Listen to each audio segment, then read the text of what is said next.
안녕하세요. 사연을 부탁해입니다. 오늘의 사연을 소개하겠습니다. 얼마 전에 겪은 기적 같은 일에 대해 이야기를 할까 합니다. 이번 일을 겪으면서 아직 살만한 세상이구나 하는 생각에 마음이 참 따뜻해집니다. 우리 엄마는 작은 시골 동네 학교 앞에서 평생 동안 김밥 장사를 했어요. 아버지가 세상을 일찍 떠나셨기에 어머니 혼자 오빠와 저를 키워야 했으니까요. 하지만 그 작은 시골 동네 학교 앞에서 김밥 장사를 한다고 해서 큰 돈을 버는 것도 아니었고, 거기다 우리 엄마가 마음이 참 약하신 분이라 아이들에게 김밥을 그냥 챙겨 먹이는 일도 많다 보니 오히려 손해나 나지 않을까 하는 생각마저 들었어요. 그런 엄마에게 엄마, 돈을 받고 팔아야지. 그렇게 다 퍼주기만 하면 무슨 돈이 남겠어? 제가 핀잔을 주기도 했지만 밖에서 빤히 바라만 보는데 어떻게 그냥 보내? 그리고 엄마는 이 자리에서 김밥 장사를 할 수 있다는 것만으로도 그저 감사할 뿐이야. 우리 엄마는 그런 분이셨어요. 눈물도 많았고 딱한 사람들을 보면 절대 그냥 지나치지를 못했거든요. 그런 엄마를 좋게 보는 사람들도 많았지만 반면에 참 오지랖도 넓어. 무슨 자선사업가도 아니고 잘난 척은 혼자 다 해. 옆에서 떡볶이와 튀김을 팔던 아주머니는 우리 엄마를 그렇게 못마땅해 했어요. 하지만 우리 엄마는 항상 초심을 잃지 않았고 한결같았어요. 돈 많은 사람만 베풀고 사는 게 아니야. 마음을 좋게 먹으면 누구라도 할 수 있는 거지.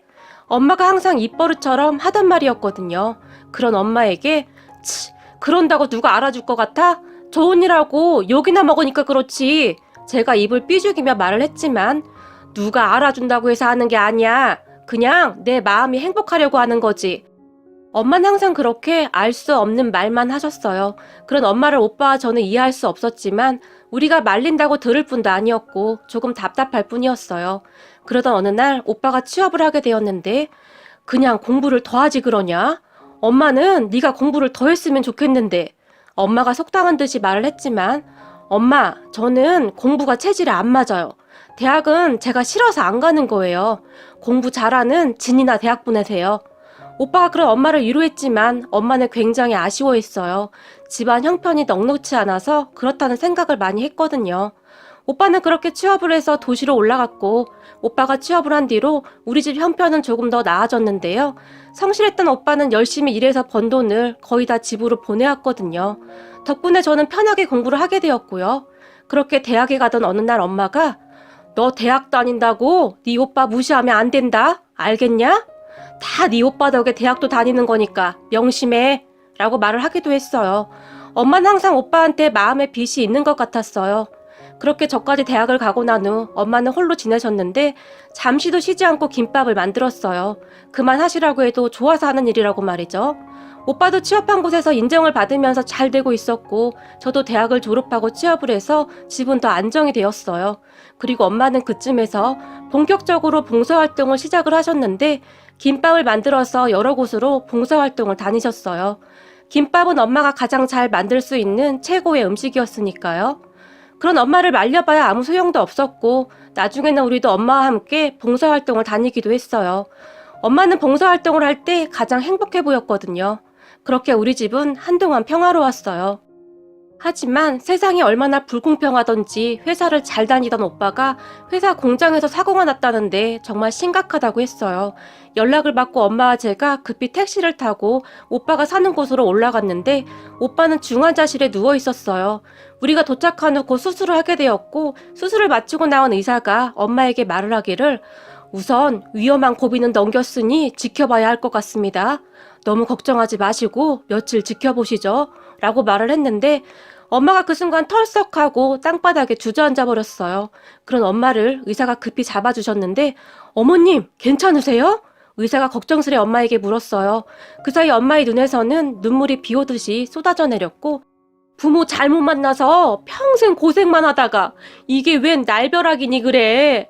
엄마가 가슴을 치며 울었어요. 그리고 그런 엄마를 빤히 바라보던 의사가 갑자기 혹시 땡땡리에서 오시지 않았나요? 라고 물었어요. 의사의 말에 네 맞아요. 그런데 어떻게 아시죠? 옆에 있던 제가 대신 대답을 했어요. 그 순간 그냥 제 느낌이었을까요? 왠지 모르게 의사의 눈가가 촉촉히 젖어있다는 느낌을 받았어요. 저도 그 동네에서 살았어요. 거기서 나고 자랐어요. 의사가 반갑다는 듯이 말을 했고 아, 정말요? 이런 우연이 다 있네요. 제가 그저 건성으로 말을 했는데 김밥집 사장님이시죠? 의사가 다시 물었어요. 아니, 그걸 어떻게 아세요?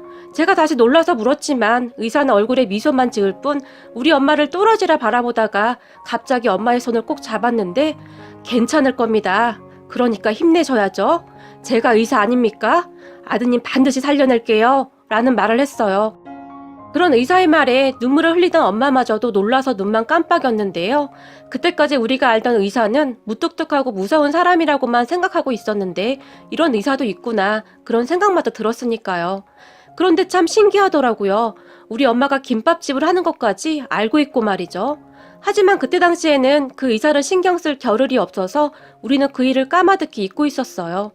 오빠는 다행히 수술도 잘 되었고 빠르게 회복되어 가고 있었어요. 엄마가 옆에서 한시도 떨어지지 않고 병간호를 했고요. 엄마는 오빠가 눈만 떠도 감사합니다, 감사합니다 라는 말만 되풀이했어요. 오빠 행동 하나하나에 눈물을 흘리며 그저 감사합니다를 외쳤어요. 의사 말로는 많이 심각했는데 생각보다 차도가 빠른 것 같다며 아마도 어머님 인품이 좋으셔서 하늘이 도운 모양입니다. 우리 엄마를 보며 의사가 말을 하기도 했어요. 그 말에 우리 엄마가 감사합니다, 감사합니다 라며 의사 손을 꼭 붙잡았고 말이죠. 그렇게 우리 오빠는 정말 많이 좋아져 가고 있었고 재활치료도 시작하면서 빠른 회복을 해나가고 있었어요. 그런데 딱히 들어놓은 보험도 없었고 사고 후 수술을 몇 번씩이나 한지라 돈을 걱정하지 않을 수가 없었는데요. 어느 날 엄마가 가게라도 내놔야겠다 라는 말을 했어요. 엄마, 그거 내놔봐야 얼마 되지도 않을걸. 워낙 시골이라. 제가 어림도 없다는 표정으로 말을 했고 그래도 할 건 다 해봐야지. 네 오빠가 그동안 보내온 돈 모아둔 것도 있고. 그런 엄마의 얼굴에는 근심이 가득했어요. 그런 엄마를 보며 엄마, 걱정 마. 우리 회사 일해봐도 꽤 좋은 회사거든.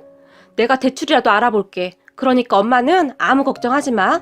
그리고 오빠 앞에서 절대 돈 얘기 꺼내지도 말고. 알았지? 오빠 성격에 괜히 걱정한다. 그러니까 조심해. 제가 엄마를 위로하며 당부했어요. 그리고 저는 대출을 알아보러 다녔어요. 제가 모아놓은 돈과 대출을 받으면 얼추 될 것 같더라고요. 오빠네 회사가 워낙 영세하다 보니 제대로 된 보상도 받을 수가 없었고 발뺌하기 바빴어요. 현장에 CCTV가 있었던 것도 아니어서 제대로 확인할 필요도 없었고요. 그렇게 병원비를 마련했다는 소식에 네가 고생이 많다. 엄마가 면목이 없다. 내려가면 김밥집 팔아서라도 보태마. 엄마가 미안한 듯이 말을 했지만 엄마, 김밥집 없으면 무슨 재미로 살게. 많이 무리한 것도 아니고 괜찮아. 그동안 오빠가 나한테 어떻게 했는데 내가 이 정도도 못해? 괜찮아. 제가 엄마에게 말을 했고 엄마는 그저 고맙다고만 했어요. 그렇게 시간이 얼마나 흘렀을까요? 오빠는 퇴원을 하게 되었어요. 한 달에 몇 번씩만 통원 치료를 하면 된다고 했거든요. 그리고 제가 병원비를 계산하기 위해 수납처로 갔는데 병원비를 정산하던 직원이 병원비 이미 다 정산되었습니다 라고 말을 했어요. 네? 잘못 보신 걸 거예요. 이재훈 씨 다시 확인해 주세요. 제가 말을 했고 네, 다 됐어요. 이재훈님 병원비 납부 완료된 상황입니다 라고 말을 하더니 직원이 납부 영수증을 저에게 건넸는데요. 그 영수증을 받아들던 순간 제가 깜짝 놀라고 말았어요. 영수증 맨 밑 합계금액 옆에는 한 7년 동안 먹은 김밥값 빼기 병원비는 빵원으로 기재되어 있었는데 누군가 또박또박 볼펜으로 메모를 해놨더라고요. 제가 놀라서 직원을 멍이 바라봤는데요. 저는 김주한 선생님이 그렇게 하라고 하셔서 그냥 그렇게 한 거예요. 병원비 계산은 선생님이 이미 다 하셨어요. 직원은 자기는 아무것도 모른다는 표정으로 말을 했고 저 그럼 김지연 선생님은 어디로 가면 만날 수 있나요? 제가 물었지만 저기 죄송한데 선생님 많이 바쁘시니까 그냥 가셔도 된다고 하셨어요. 선생님이 조만간에 김밥 먹으러 가신다고 하시던데 직원은 시키는 대로 말을 하는 것 같았는데 무슨 의미인지 나는 몰라요 라는 표정으로 저를 바라봤어요. 그렇게 어떻게 해야 하나 당황을 하고 있었는데 그냥 가시는 게 선생님에 대한 작은 배려라고도 전해달라고 하셨어요. 직원이 마지막으로 말을 했어요. 그리고 저는 무엇에 홀리기라도 한 듯한 표정으로 오빠 병실로 올라와서 멍이 앉아 있었는데 너 무슨 일 있어? 퇴원 수속은 한 거야? 엄마가 걱정스레 물었어요. 다 했어. 이제 퇴원하기만 하면 돼. 제가 엄마를 보며 말을 했고 그런 대화를 듣던 오빠가 병원비 많이 나왔지. 괜히 나 때문에 네가 고생이 많다. 오빠가 면목이 없다 라며 고개를 푹 숙였어요. 그게 무슨 소리야. 괜찮아. 그리고 얼마 나오지도 않았고 오빠 동생 능력 있는 사람인 거 알잖아. 이렇게 잘난 동생 두고 뭔 걱정이야? 제가 큰 소리를 쳤어요. 그렇게 우리는 짐을 싸서 퇴원을 했고 내려오느라 피곤했던지 집에 도착하자마자 오빠는 잠이 들었어요. 그리고 잠시 후 제가 엄마에게 병원에서 받은 진료비 영수증을 보여주며 엄마, 사실 오늘 병원비 하나도 안 냈어. 제가 입을 열었어요. 뭐? 병원비를 안 내다니 그게 무슨 말이야? 그래서 말인데 엄마 혹시 의사 중에 김지환 선생님이라고 알아? 김지환? 그게 누군데? 엄마가 아는 의사가 어딨어? 그렇게 나도 이상해서 말이야. 근데 그분이 오빠 병원비를 다 내줬어. 여기 봐봐. 7년 동안 먹은 김밥값으로 지불이 완료되었다는데 이게 무슨 말이야? 혹시 기억나는 거 없어? 제가 다시 엄마에게 물었어요. 그 말을 듣던 엄마가 뭐? 김밥값? 그게 무슨 소리야? 말을 했는데 전혀 모르는 눈치였어요. 그때 오빠 수술하던 날 엄마를 알아본 의사 선생님이 있었잖아. 기억나? 아니, 그때 경황이 없어서 잘 기억이 안 나는데? 혹시 그 선생님인가? 나도 그때 경황이 없어서 이름도 자세히 못 봤는데 그때 그 선생님 이름이 김지환이라고 했던 것 같기도 하고 혹시 엄마 아는 얼굴 아니었어? 제가 엄마에게 물었어요. 글쎄, 전혀 기억이 안 나는데? 그렇게 엄마는 무엇인가를 기억해내려고 애쓰는 모습이었는데 딱히 기억이 안 나는지 고개를 갸우뚱할 뿐이었어요. 그리고 우리는 일상으로 돌아갔고 가끔 엄마와 둘이 있을 때면 엄마가 그 의사 선생님이 누굴까? 내가 한번 찾아가 볼까? 말을 하기도 했지만 그때 그 수납처 직원 말로는 찾아오지 말라고 했다고 신신당부를 했다고 하더라고. 제가 엄마를 말리며 말을 했어요. 그렇게 한두 달 정도가 지났을까요? 깔끔하게 차려입은 남자 한 분이 엄마 김밥집으로 들어왔다고 하는데요. 그분은 엄마에게 김밥과 라면을 시키고는 맛있게 먹더니 사장님 김밥 맛은 변함이 없어요. 그래서 제가 간혹 왔었는데 기억 안 나시죠? 엄마에게 물었다고 해요. 그 순간 엄마는 혹시 그 병원에서 봤던? 이라며 말을 잊지 못했고 네 맞습니다. 이제서야 저를 기억하시는 건가요? 그분이 환하게 웃었다고 해요. 엄마도 그분의 손을 덥석 잡으며 감사합니다. 감사합니다. 라는 말만 반복했다는데요. 그런 엄마를 보며 제가 옛날부터 사장님 김밥 먹고 컸는데 혹시 그때의 저는 기억이 안 날까요?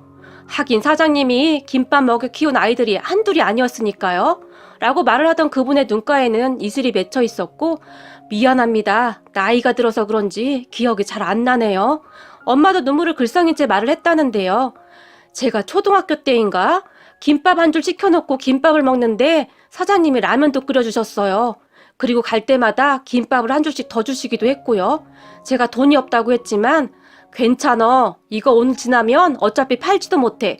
그러니 너도 좋고 나도 좋은 거 아니겠냐? 라며 사장님이 활짝 웃어주시는데 그런 사장님의 말 한마디가 그렇게 따뜻할 수가 없었어요. 눈칫밥 먹고 자란 제가 왜 몰랐겠습니까? 사장님이 거짓말을 하고 있다는 것을요. 하지만 저는 그냥 먹었습니다. 그런 것을 생각할 틈이 없었거든요. 그분이 엄마에게 말을 했다고 하는데 그런데 그때 병원에서 어떻게 저를 한눈에 알아보신 거예요? 우리 딸한테 들었더니 저를 한눈에 알아보셨다고 하던데 엄마가 물었다는데 사장님 손가락에 옥반지요 라고 말을 하면서 엄마 손가락을 가리키며 이 김밥집에 오면 사장님이 항상 제 등을 두드려 주거나 제 머리를 쓰다듬어 주시며 공부 열심히 해서 훌륭한 사람 되거라 라고 말을 해주셨어요. 그런 사장님의 손가락에는 항상 그 옥반지가 끼어 있었고 말이죠. 그 옥반지를 항상 소중히 끼고 있었던 것이 인상적이었어요. 그런데 그날 병원에서 그 옥반지가 제 눈에 들어왔고요. 순간 어디서 본 적이 있었던 것 같은데 곧 생각이 났죠. 김밥집이라고요. 그분은 말을 하는 내내 엄마의 옥반지를 바라보고 있었다고 하는데요. 엄마가 그분의 말에 눈물을 닦으며 그랬군요. 맞아요. 항상 이 옷반지를 끼고 다녔었죠. 아주 오래전에 우리 남편이 처음이자 마지막으로 사준 반지예요. 값이 나가는 반지는 아니었는데 그 어렵던 시절 남편이 이 반지를 저에게 주면서 그렇게 쑥스러워 했었거든요. 그런 남편을 잊지 않으려고 끼고 다니고 있었어요. 이 반지는 100만금을 준다고 해도 못 바꾸는 그런 반지예요. 엄마가 조용히 말을 했다고 합니다. 그래 보였어요. 그래서 아마도 제 기억에 더 오랫동안 남아있었던 것이 아니었나 싶네요. 사장님 말씀을 들어보니 돌아가신 남편분이 도와주시고 있나 봅니다. 제가 그 반지를 정확히 기억하고 있었던 걸 보면 말이죠. 그분이 엄마의 반지를 다시 보며 활짝 웃었는데 그래도 이렇게나 큰 도움을 받아서 저희가 어째요? 김밥 그거 해봐야 얼마나 된다고 엄마가 그분을 보며 미안한 듯이 말을 했지만 저도 받은 만큼 돌려드리고 있는 것뿐입니다. 라고 말을 했다는데요. 그리고 그분이 엄마에게 살아온 이야기를 해줬다고 하네요. 사장님, 김밥 한 줄 사 먹을 돈이 없던 제가 어떻게 의사가 됐겠습니까? 제가 직접 공부를 해보니 돈이 보통 많이 들어가는 게 아니더라고요. 저도 많은 분들의 도움을 받았습니다. 그 많은 사람 중에 사장님도 한 분이시고요. 그렇게 그분은 이야기를 시작했는데요. 그분은 그때 당시 아주 공부를 잘했지만 돈이 없어서 대학을 갈 생각도 못했대요. 고등학교를 졸업한 후에 바로 취업을 해서 돈을 벌어 아픈 엄마를 돌봐야 한다는 생각뿐이었다고 했으니까요. 그런데 중학교 3학년 때 선생님이 공부를 하라고 하며 너는 공부머리가 있어서 무조건 공부를 해야 해 라는 말을 했다고 하는데요. 그런 선생님에게 제가 그럴 형편이 못 돼요. 저는 빨리 졸업해서 돈이나 벌래요 라고 말을 했다는데 네 의지만 있다면 말이야 돈은 문제될 게 없어. 선생님이 그분에게 말을 했다고 해요. 딱히 하고 싶은 것도 없고 저는 그냥 돈이나 많이 벌 거예요. 선생님 말 잘 들어. 지금 이 순간은 너에게 다시 오지 않을 거고 잘 결정해야 해. 선생님이 보기에 너는 이대로 쭉 열심히 공부하면 뭐가 돼도 크게 될 것 같구나 라고 말을 해줬다고 하네요. 그리고 그 뒤 선생님은 많은 도움을 주기 시작했는데요. 같은 중학교를 졸업한 선배 중에 성공한 의사 선배가 한 명 있었다는데 학교에 기부도 많이 하고 후배들 중 한 명을 선정해서 장학금을 줬던 모양입니다. 그렇게 선생님은 그분이 장학금을 받을 수 있도록 추천했고 그 선배가 대학까지 장학금을 후원해줬다고 했어요. 장학금을 받는 동안 적극적으로 추천을 해준 선생님에게 부끄럽지 않게 정말 밤낮으로 공부를 했지만 아무래도 서울에 있는 의대는 힘이 들더래요. 그래서 지방에 있는 의대에 들어갔고 그 선배분이 주는 장학금을 받으면서 정말 열심히 공부를 했다고 했어요. 나중에 한참 후에 의사가 되고 나서 장학금을 준 그 선배를 찾아가서는 감사합니다. 이 은혜는 꼭 갚겠습니다. 라고 인사를 하던 그분에게 선배는 장하구나. 아주 장해. 라며 칭찬을 해주었다는데요. 죄송합니다. 제가 공부를 더 잘했어야 했는데 지방 의대를 들어가서 죄송해요. 라고 말을 했지만 의사를 하는데 지방 의대면 어떻고 서울에 있는 의대면 어떻니? 그냥 네 본분을 다 하면 되는 거다. 의사는 사명감을 가지고 해야 하는 직업이야. 라고 말을 해주었다고 합니다. 그리고 그 선배가 그분에게 한마디를 더 추가했는데요. 나한테 은혜 갚을 생각하지 말고 살면서 정말 어려운 사람들이 있다면 네가 가지고 있는 것을 나눠주거라. 의사가 되면 정말 바쁘고 기계적으로 생각하고 움직이게 되겠지만 항상 주변을 둘러보며 사는 여유가 있었으면 좋겠구나. 힘들고 어려운 사람들에게는 네가 내민 손이 생명줄이 될 수도 있다는 것을 항상 명심하거라. 내가 너한테 바라는 것은 그거 한 가지뿐이다. 라는 말만 했다고 합니다. 그리고 그분은 그 말을 항상 가슴속에 새기며 살고 있다고 했어요. 그리고 그분도 학교에 기부도 하고 좋은 일을 많이 하고 있다고 했는데 이런 일을 하면 제가 더 행복해집니다. 이것도 일종의 중독이에요. 그 행복을 느끼고 싶어서 더 하게 되거든요. 라며 활짝 웃었다고 합니다. 그럼 그분의 말에 우리 엄마가 눈물을 펑펑 흘린 것은 말할 것도 없고 말이죠. 그렇게 잠시 후 그분이 엄마의 김밥집을 나서면서 사장님, 건강하셔서 오래오래 김밥 장사 하셔야 합니다. 사장님이 키운 아이들이 언제고 다시 찾아올 수도 있으니 반갑게 맞아주셔야죠. 라며 엄마의 손을 꼭 잡아주고 갔다고 하네요. 엄마가 그렇게 멀어져가는 그분의 뒷모습을 바라보며 다시 한번 눈물을 흘렸다고 했어요. 그리고 그날 밤 엄마가 저에게 전화를 해서는 네 아빠가 우리를 돌봐주고 있는갑다. 우리가 눈에 밟혀서 떠나지를 못하는갑다. 라며 또다시 눈물을 흘렸어요. 그리고는 그분이 다녀간 이야기를 했는데 저도 모르게 고개가 숙여지더라고요. 선한 영향력은 끝도 없다고 하더니 엄마의 김밥 한 줄이 이렇게 큰 선한 영향력을 퍼뜨렸다는 것에 우리 엄마가 자랑스럽고 또 자랑스럽습니다. 저도 이제부터는 아무리 바쁘더라도 주변을 둘러볼 수 있는 그런 사람이 되어야겠습니다. 저의 작은 손길이 그 사람들에게는 희망이 될 수도 있는 것이니까요. 여러분, 많이 삭막하고 힘든 세상이지만 우리 모두가 조금씩만 노력한다면 우리 모두는 누군가의 희망이 될 수도 있지 않을까요? 이런 따뜻한 마음으로 세상을 밝혀주시는 모든 분들에게 다시 한번 머리 숙여 감사 인사를 올립니다. 오늘의 사연은 여기까지였습니다. 재미있게 보셨다면 구독, 좋아요 부탁드립니다. 고맙습니다.